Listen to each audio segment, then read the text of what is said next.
اگر آپ کے سامنے ایسا سج دھج کے بیٹھا ہوں تو یہ بھی اہل خانہ نے ہی ساری تیاری کروائی ہے. کیا بات اور ہے. ایک بچہ اتنی ٹھنڈ میں اگر اسکول میں جاتا ہے تو وہ ماں ہی ہوتی ہے جو اس کو اس طرح تیار کر کے بھیجتی ہے، ان کو کھانا ان کے لیے تیار کرتی ہے. تو ہم اس اتنے ترقی یافتہ دور میں جب یہ بات کرتے ہیں کہ عورت نے کس طرح سے اس معاشرے کو سٹیبل کیا ہے اور اس نے کس طرح سے اپنی ذمہ داریوں کو ادا کیا ہے، تو ہمیں دین یہ رہنمائی کرتا ہوا نظر آتا ہے. اور کیوں نہ ہو کہ دیکھیے اللہ تعالیٰ نے تخلیق کے اعتبار سے مرد و عورت کے لیے الگ الگ سے ذمہ داریاں ان کو سونپی ہیں. ان ذمہ داریوں میں ہر ایک اپنی بڑی اہمیت کا حامل ہے، اور یہ معاشرہ کبھی بھی چل ہی نہ سکے اگر یہ مرد و عورت موجود نہ ہوں. اسی لیے حضرت آدم علیہ السلام کی تخلیق کے بعد حضرت اماں حوا سلام اللہ علیہا کی تخلیق لازم و ملزوم تھی، ان کی جلوہ گری ہوئی، پھر کائنات میں یہ نظام انسانیت جو ہے نا یہ جاری ہوا. تو اپنی تخلیق کے اعتبار سے بھی اور معاشرتی ضروریات کے اعتبار سے بھی عورت کو اللہ تعالیٰ نے غیر معمولی اہمیت عطا فرمائی ہے. اصل میں جو میں آج بات سمجھانا چاہ رہا ہوں اپنی بیٹیوں بہنوں ماؤں کو اور اس معاشرے کو بتانا چاہ رہا ہوں وہ یہ ہے کہ اللہ تعالیٰ کی ذات نے ان کو غیر معمولی اہمیت عطا فرمائی ہے. اسی وجہ سے یہ کیسے ممکن تھا کہ دین اس حوالے سے ان کو اپریشیٹ نہ کرے یا ان کی رہنمائی نہ کرے. نبی صلی اللہ علیہ وسلم نے بھی ان کی رہنمائی فرمائی. بلکہ بات ہی یہاں سے ہم شروع کرتے ہیں کہ تم میں سے بہتر وہ ہے جو اپنے گھر والوں کے ساتھ بہتر ہے. اب گھر والوں سے مراد وہ جو گھر کے اندر پاک تینت عورتیں بیبیاں موجود ہیں وہ ساری کی ساری حسن اخلاق کی حقدار ہے. اس کی وجہ کیا ہے؟ اس کی وجہ یہ ہے کہ مرد جو ہے نا عمومی طور پر وہ کام کاج کے لیے جاتا ہے اور عورت جو ہے عمومی طور پر گھر کے اندر نگہبانی کرتی ہے. اگرچہ ہم اگر اپنے معاشرے میں دیکھیں تو ہر میدان میں عورتوں نے اپنا کردار ادا کیا ہے، چاہے وہ دفاعی پوائنٹس سے آپ دیکھ لیں، چاہے سلطنت کے امور کے اعتبار سے دیکھ لیں. اب میں بہت بڑی سطح پہ نہیں بات کر رہا، یعنی ہم اپنے گھر کے لیول پہ آ جائیں تو وہاں سے لے کر عالمی سطح تک ہر جگہ پہ آپ کو عورت کا ہی ایک بہترین پازیٹیو عملی کردار نظر آئے گا، جس کی وجہ سے اس دنیا کے اندر یہ بہت بڑی کامیابیاں ممکن ہوئی ہیں.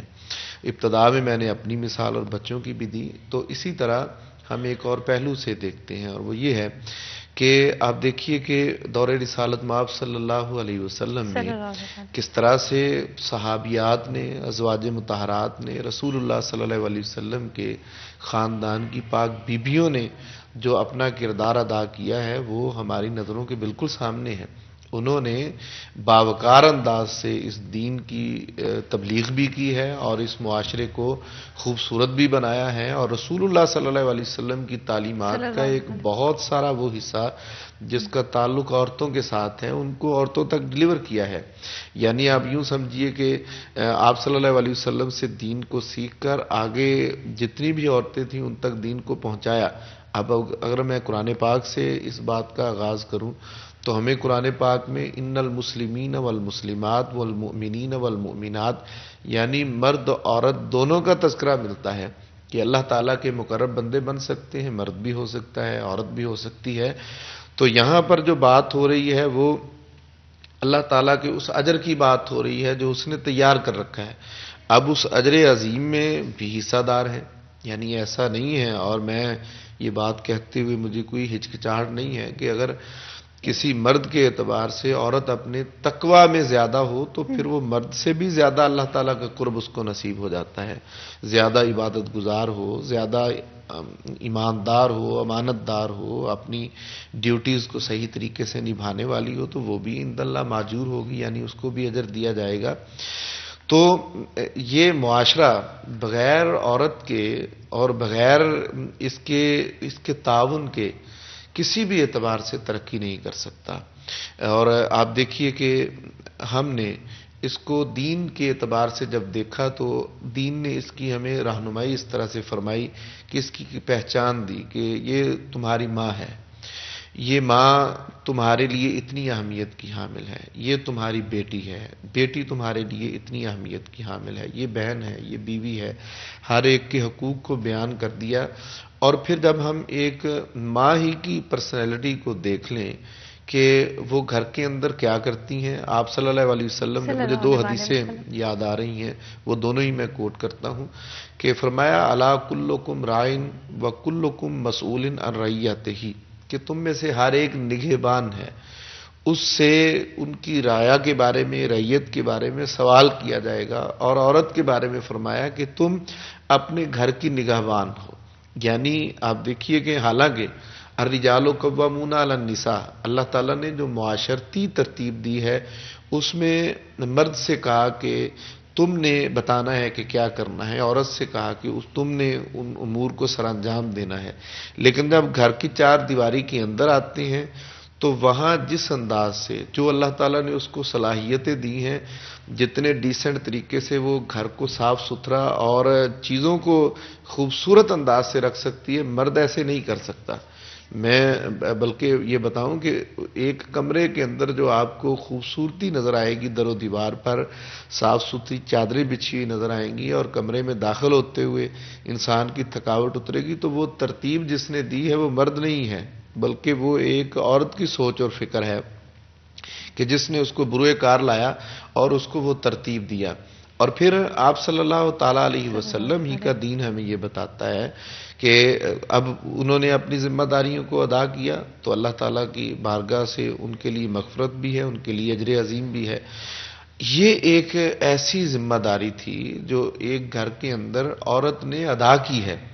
تو پھر ہمیں معاشرے کے اندر ڈاکٹر ملے ہیں، انجینئر ملے ہیں، یہ عورت نے تربیت کی ہے، تو پھر جا کے ہمیں معاشرے کے اندر بڑے بڑے رہنما ملے ہیں جنہوں نے... پیر صاحب، ہمارے معاشرے کی بات کریں اگر، تو کیا آپ کو لگتا ہے کہ آج کے معاشرے میں عورت کے لیے ایک کائنڈنس اور ایک جو دل میں نرمی ہونی چاہیے، کیا وہ ہمارے معاشرے میں کم یا ختم ہوتی ہوئی نظر آ رہی ہے؟ اچھا، یہاں 2 میں باتیں بتاؤں گا۔ ایک تو یہ ہے کہ میں یونیورسٹی میں بھی بہت ساری بیٹیاں ہیں جن کو پڑھاتا ہوں، تو کئی مرتبہ نا مجھے ان کی باتوں سے یوں محسوس ہوتا ہے جیسے وہ سمجھتی ہیں کہ ہم بڑی بے باسی ہیں، ہمیں مظلوم کر کے پیش کیا جاتا ہے، جس طرح ہم جو کمزور طبقہ ہیں۔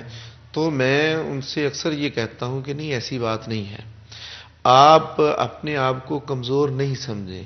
جب دین متین نے آپ کو ایک عظمت اور شان دی ہے تو پھر وہ عزت، شرف اور شان جو ہے وہ آپ سے کوئی نہیں چھین سکتا۔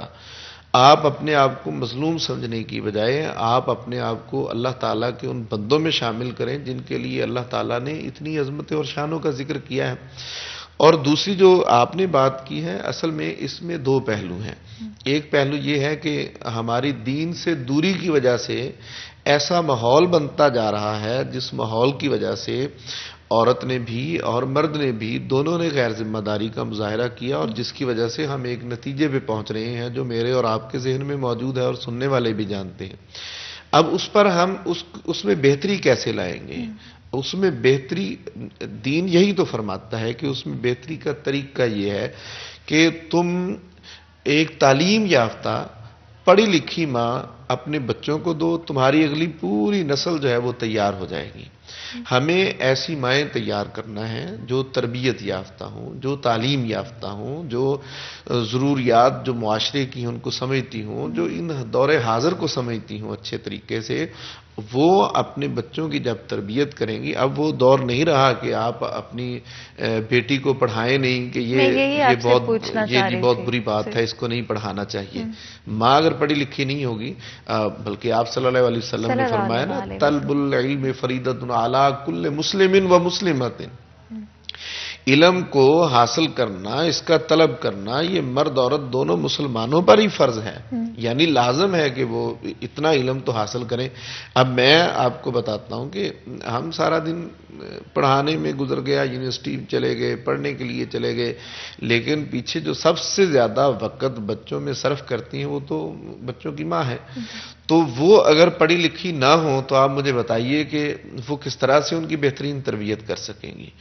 ہمیں اپنی نسل کو بہترین، میں اب یہ فارمولہ بتا رہا ہوں اپنے سننے والوں کے لیے، اگر آپ چاہتے ہیں کہ آپ دوسری قوموں کا مقابلہ کریں. اگر آپ چاہتے ہیں کہ دوسرے لوگوں کی طرح آپ بھی ترقی یافتہ ہوں تو پھر اپنی بیٹی کو تعلیم دیں اور تعلیم دے کر آنے والی نسل کی پرورش اور تربیت کے لیے ایک بہترین ماہر والدہ ان کو پرووائڈ کیجیے کہ یہ آنے والی نسلیں جو ہیں وہ ترقی کریں گی تو پھر ہم ترقی کی راہ پر گامزن ہوں گے. ہم نے بہت اس کھیل سے گزر چکے ہیں کہ نہیں ان کو ضرورت نہیں ہے تعلیم کی. اسلام دین متین. اب آپ دیکھیے کہ آپ صلی اللہ علیہ وسلم کے دور کے بعد دور خلفائے راشدین کا دور ہے. اگر خلفائے راشدین کے دور میں دیکھیں تو آپ کو اس دور میں بھی آپ صلی اللہ علیہ وسلم کے دور میں تو ٹریڈنگ تھی وہ ٹریڈنگ کرتی تھیں اور اپنا کاروبار چلاتی تھیں. لیکن اگرچہ دین نے یہ کہا کہ آپ ان لیمٹس کو برقرار رکھیں گے جو دین متین نے بیان فرمائی ہیں، تو ان لیمٹس کو مد نظر رکھتے ہوئے حضرات خلفائے راشدین نے بھی ڈیوٹیز خواتین کی لگائی ہیں اور وہ اپنی ڈیوٹیز کرتی نہیں ہیں. تو دین اس گھٹن کا نام نہیں ہے جو ہمیں نظر آ رہا ہے، بلکہ یہ اپریشیٹ کرتا ہے. اگر آج ہماری بیٹی نے پڑھا ہے تو ہمیں ایز اے معاشرہ کے ممبر ان کو اپریشیٹ کرنا ہے، ان کو شاباشی دینی ہے کہ آپ پڑھیں گی تو پھر آگے بہت ساری بہتری ہے. پیر صاحب، ان والدین کے لیے اور ان فیملیز کے لیے جہاں پر یہ سمجھا جاتا ہے کہ شاید بچی کو پڑھانا اتنا ضروری نہیں ہے جتنا کہ لڑکے کو پڑھانا ہے، آپ کیا کہیں گے ان کو؟ میرا خیال ہے جس وقت ہم بات کر رہے ہیں اب یہ فکر اور سوچ بہت کم ہو چکی ہے. بہت کم ہو چکی ہے. بہت کہیں کوئی بیکورڈ ایریاز میں کوئی ایسے ہوں گے جہاں ابھی تک کوئی اتنا شعور نہیں پہنچا، وگرنہ اہل علم نے یہ میسج ہر جگہ پہ پہنچا دیا ہے. بالکل ایسے. اور اس میں میں حکومت پاکستان کو بہت سارا اپریشیٹ کروں گا کہ اس حوالے سے انہوں نے تعلیمی میدان میں بہت کام کیا ہے. مثلا جب ہم چھوٹے تھے تو اس وقت چلیں جتنے بھی ہمارے بہن بھائی جاتے تھے اسکول جاتے تھے، لیکن یہ بھی تو دور آیا کہ ان بچیوں کو پڑھانے کے لیے ان کو بطور وظیفہ بھی کچھ پیش کیا کہ چلیں وہ لوگ جو اس وجہ سے اپنی بیٹیوں کو تعلیم نہیں دے پا رہے کہ ہمارے پاس کچھ ہے نہیں یا ہم مالی اعتبار سے کمزور ہیں یا یہ بچی ہمارے گھر کا کام کرتی ہے، انہوں نے متبادل انہیں کچھ پیسے بھی دیے کہ یہ تعلیم کا سلسلہ ہونا چاہیے. اور میں اپنے گاؤں کی خود مثال آپ کو دیتا ہوں کہ وہاں بہت ساری بچیوں کا ایڈمیشن اس وجہ سے بھی ہوا. یہ بڑا اہم ترین قدم تھا. دیکھیے جب آپ نے مقابلہ کرنا ہو نا اور جب آپ نے ترقی کرنا ہو تو پھر یہ ساری چیزیں کرنا لازم ہوتی ہیں. آپ گھر کے آپ یوں سمجھ لیجئے نا کہ میں یہ کہتا ہوں مرد اور عورت دو آنکھیں ہیں، اگر ان میں سے ایک میں زیادہ دکھائی دیتا ہے اور دوسرے میں کم دکھائی دیتا ہے تو آپ کی نظر ٹھیک نہیں ہے. آپ کو دونوں کو ہی برابر توانائی فراہم کرنا ہے، کیونکہ اس وقت تک دیکھیے میں بحیثیت مرد بہت سارے پہلو ایسے ہیں جس طرح میرا دھیان ہی نہ جاتا ہوگا، لیکن ان پہلوؤں کی طرف جو عورت ہے وہ اتنا زیادہ گہرائی سے سوچتی ہے. اور میں آپ کو حیران کن بات بتاؤں، جتنے بھی باریکی والے کام ہیں وہ عورتیں بہترین کرتی ہیں، مرد کے بس کی وہ بات نہیں ہے.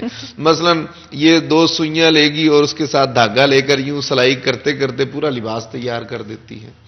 گاؤں میں ہمارے وہ روئی چنتی ہیں عورتیں، تو وہ مرد کو لگا دیں وہ تو سارے ٹینڈے کھیڑ دیں گے. وہ ایک ایک پودے سے تھوڑی تھوڑی کر کے روئی.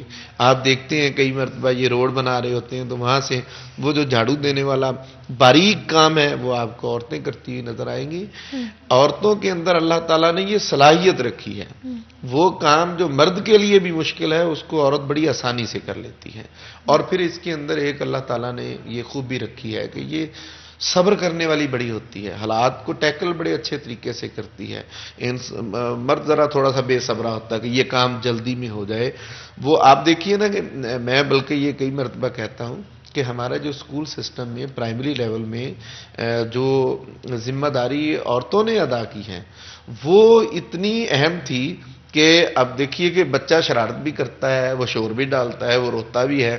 اب وہ شور ڈالنے والا بچہ، رونے والا، اس کو جتنے اچھے طریقے سے عورت ٹیکل کر سکتی ہے مرد نہیں کر سکتا. بالکل اس نے بڑا اچھا کردار ادا کیا. بہت ہی خوبصورتی سے پیر صاحب آپ نے بیان کیا اور بہت جو ہے پازیٹیو ایک آؤٹ لک جو ہے آگے رکھی ہے ہماری آڈینس کے. مزید بھی بہت سارے سوالات ہیں لیکن کیونکہ بریک کا وقت ہو رہا ہے، بالکل چھوٹا سا بریک لیں گے، بریک کے بعد حاضر ہوتے ہیں. کہیں مت جائے گا، ہمارے ساتھ رہے گا.